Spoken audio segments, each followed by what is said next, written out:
Hello friends, welcome to Devanshka diaries. ఇప్పుడు మీరు వినబోతుంది ఏ తీరని చేరిన ఈ బంధం స్టోరీలోని 99వ భాగం. హారిక, ఏం మాట్లాడుతున్నావు నువ్వు అని పరమేశ్వరన్ గారు అయోమయంగా అడిగారు. హారిక తనతో పాటు తెచ్చిన డివోర్స్ పేపర్స్ ఆయన కాళ్ళ దగ్గర విసిరి, మీరే చూడండి మావయ్య, ఈ ఇంట్లో నేను ఎవరికైనా రెస్పెక్ట్ ఇస్తాను అంటే అది మీకు మాత్రమే. అటువంటిది ఇంత జరిగాక కూడా మీరు మీ ఇంటిని పట్టించుకోవట్లేదు అంటే ఒక ఇంటి పెద్దగా మీరు ఫెయిల్ అయ్యారని అర్థం. అయినా నీ కొడుకు ఇలాంటి నీచమైన పని చేస్తుంటే ఆపలేకపోయారా అని ఎంత ఆపుకుంటున్నా ఆగని కన్నీళ్లతో అడిగింది హారిక. ఆ పేపర్లో విడాకులు ఇవ్వటానికి రీజన్ చూసి షాక్ అయిన పరమేశ్వరన్ గారు కోపంగా మణికర్తో, ఇదంతా ఏంటి మణికర్ అని అడిగారు. నిజం నానా, దీనితో నాకు విడాకులు కావాలి. ఇది ఒప్పుకొని ఉంటే మ్యూచువల్ గా విడాకులు తీసుకోవాలి అనుకున్నాను. కానీ ఇది ఒప్పుకోకుండా నా మీద కేసు పెట్టి పెద్ద తప్పు చేసింది. అందుకే దీనికి ఈ శిక్ష అని చెప్పి ఇప్పటికైనా వాటి మీద సైన్ చేస్తే నీకే మంచిది హారిక, లేదంటే నువ్వే బాధపడతావు అని అన్నాడు మణికర్. రే, ఏం మాట్లాడుతున్నావురా అని పరమేశ్వరన్ గారు మణికర్ మీదకి వెళ్తే మోక్ష ఆయన్ని ఆపేసి, ఎందుకు అంకుల్ ప్రతిసారి మణికర్ని తప్పు పడుతున్నారు? తనకిష్టమైన పని చేయటం కూడా తప్పేనా అని విసుగ్గా అడిగింది. వాడిని కాదు కొట్టాల్సింది, నిన్ను అని మోక్షని కొట్టేలోపు మణికర్ ఆయన చేతిని పట్టి ఆపేసి, అంత ధైర్యం చేయకండి నాన్న, తను నా ప్రాణం, దాని మీద చిన్న దెబ్బ పడినా సహించను అని సీరియస్ గా అన్నాడు మణికర్ కొత్త మురి పనిలో. హారిక కోపంగా, నువ్వు కాపురం చేయలేదు అని చెప్పినంత మాత్రాన నమ్మటానికి ఎవరు రెడీగా లేరు. ఎక్కడికి వెళ్ళినా ఈ రీజన్ మీద నీకు డివోర్స్ రావు. జీవితాంతం దూరంగానైనా నీతో ఉంటానేమో కానీ నువ్వు దీంతో కలిసి పెళ్లి చేసుకుంటానంటే చచ్చినా ఒప్పుకోను అని సీరియస్ గా చెప్పి అక్కడి నుంచి వెళ్ళిపోతే మణికర్ కోపంతో ఊగిపోతూ తన రూమ్ లోకి వెళ్ళిపోయాడు. మోక్ష అతని వెనకే వెళ్ళింది. పరిమళ గారు కేర్లెస్ గా పరమేశ్వరన్ గారి వైపు చూసి రూమ్ లోకి వెళ్తూ ఉంటే, ఈ విషయం నీకు ముందే తెలుసా పరిమళ అని కోపంగా అడిగారు. తెలియదు, తెలిసిన ఆపేదాన్ని కాదేమో అని చెప్పారు పరిమళ గారు. నెక్స్ట్ సెకండ్ ఆయన చెయ్యి పరిమళ గారి చెంపని తాకి, ఛీ, ఎక్కడ దాపరించారే మీరు? ఒక ఆడపిల్ల ఉసురు పోసుకుంటున్నారు. అర్థమవుతుంది ఆ విషయం? నీ మనవరాలి జీవితం ప్రశ్నార్థకంగా నువ్వే మార్చేస్తావా అని అసహనంగా అడిగారు పరమేశ్వరన్ గారు. ఈ మధ్య మీకు చెయ్యి బాగా లేస్తుంది, కొంచెం జాగ్రత్తగా ఉంచుకోండి అని పరిమళ గారు సీరియస్ గా చెప్పి, అయినా నా మనవరాలి జీవితం ప్రశ్నార్థకంగా ఎందుకు మారుతుంది? దానికి తండ్రి ఉన్నాడు, మోక్ష తల్లిగా మారటానికి ఒప్పుకుంది, ఇంకేంటి ఇబ్బంది?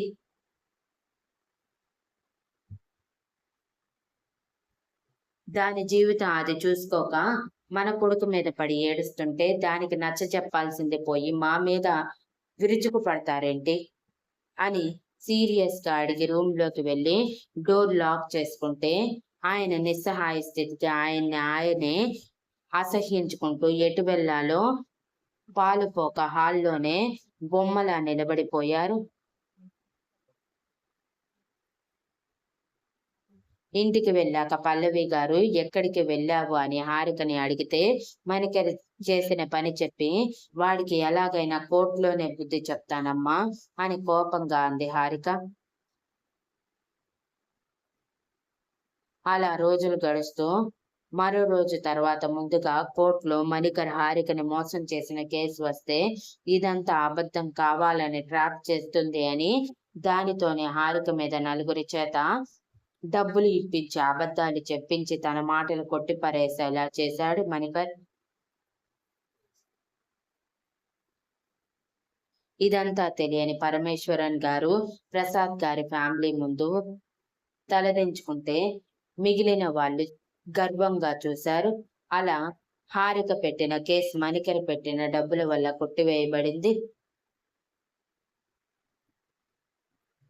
మళ్ళీ రోజులు ముందుకు సాగుతూ మరో 5 రోజుల తర్వాత మణికర్ మరోసారి విడాకులు పంపించి, ఈసారి సాయం చేయకపోతే నువ్వే నష్టపోతావు హారిక, కోర్టుకు వెళ్తే నిన్నే అందరూ చీప్ గా చూస్తారు, ఇప్పటికే చాలా వరకు మీ ఇంటి పరువు పోయింది,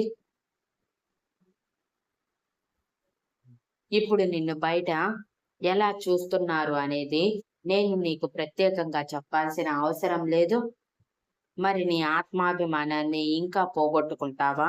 అవును, నాకు తెలియని విషయం, ఇన్ని జరుగుతున్నా నీ తమ్ముడు ఏంటి ఇంతవరకు ఇటు సైడ్ చూడలేదు, నాతో తలపడటానికి వాడికి ధైర్యం సరిపోవట్లేదా అని వెక్కిలిగా అడిగి, నీకొక వీడియో దానితో పాటు ఇంకొంచెం మ్యాటర్ పంపించాను, చూసుకొని ఫైనల్ డెసిషన్ తీసుకొని నాకు చెప్పు అని కాల్ కట్ చేసి, ఈ దెబ్బతో ఖచ్చితంగా నువ్వే విడాకులు ఇస్తావు హారిక అని వంకరగా నవ్వుకున్నాడు.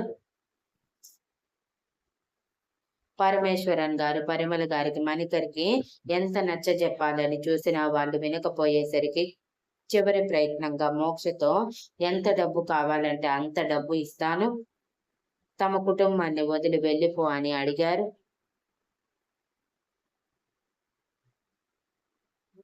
మోక్ష ఒప్పుకోకుండా తన పేరు మీద ఉన్న ఆస్తి మొత్తం మీకే ఇస్తాను, మీ కొడుకుని మీ మనవరాలని నాకు ఇచ్చేయండి అని ఎదురు అడిగింది. తన ఆఫర్కి పరమేశ్వరన్ గారు అసహ్యంగా తన వైపు చూసి, తప్పకుండా మీ రిలేషన్ గురించి ఈసారి కోర్టులోనే నేనే చెప్తాను, ఇప్పుడు నాకు నా కోడలు మనవరాలు భవిష్యత్తు కంటే పరువు ముఖ్యం కాదు అని బెదిరించి రూమ్లోకి వెళ్ళిపోయారు. మోక్ష కంగారుగా అదే విషయం మణికర్ దగ్గరికి వెళ్ళి చెప్తే అంత దూరం రాదు అని కొట్టి పారేశాడు.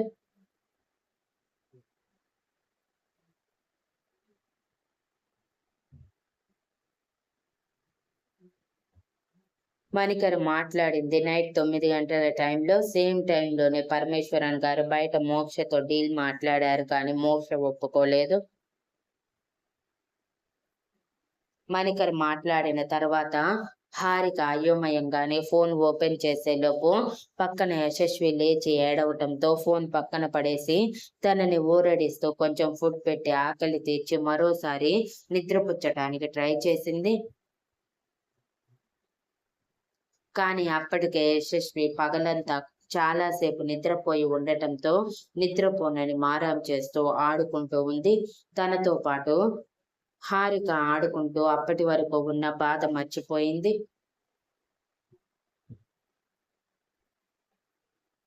తనకి ఏం జరిగినా పర్వాలేదు, కానీ తన కూతురు మాత్రం మణికర్ లాంటి దుర్మార్గుడి చేతిలోకి వెళ్ళకూడదు అని గట్టిగా ఫిక్స్ అయ్యింది హారిక. అర్ధరాత్రి ఎప్పుడో ఆడి ఆడి అలసిపోయిన యశస్విని చూసి హారికని చిరునవ్వుతో, నా బాధని కొంచెమైనా మర్చిపోతున్నాను అంటే అది దీనివల్లే, నీ వల్లేరా, నువ్వే కాని నాతో లేకపోయి ఉంటే మీ నాన్న చేసిన అన్యాయానికి ఈ పాటికి నేను ఈ భూమి మీద ఉండేదాన్ని కాదేమో, ఇప్పటికి భయంగా ఉందిరా ఒంటరిగా బ్రతకాలంటే, ఈ సమాజం ఆడపిల్లని అనేక రకాలుగా బాధ పెడుతుంది, ఆల్రెడీ నేను అవన్నీ మోస్తున్నాను, నీ తండ్రి తప్పు ఇందులో ఎంత కనిపిస్తున్నా కనిపించిన ప్రతి ఆడది నువ్వే నీ ముగ్గురిని వదిలేసావంట కదా అని వెక్కిలిగా అంటుంటే ప్రాణం పోతున్నట్టు ఉంది.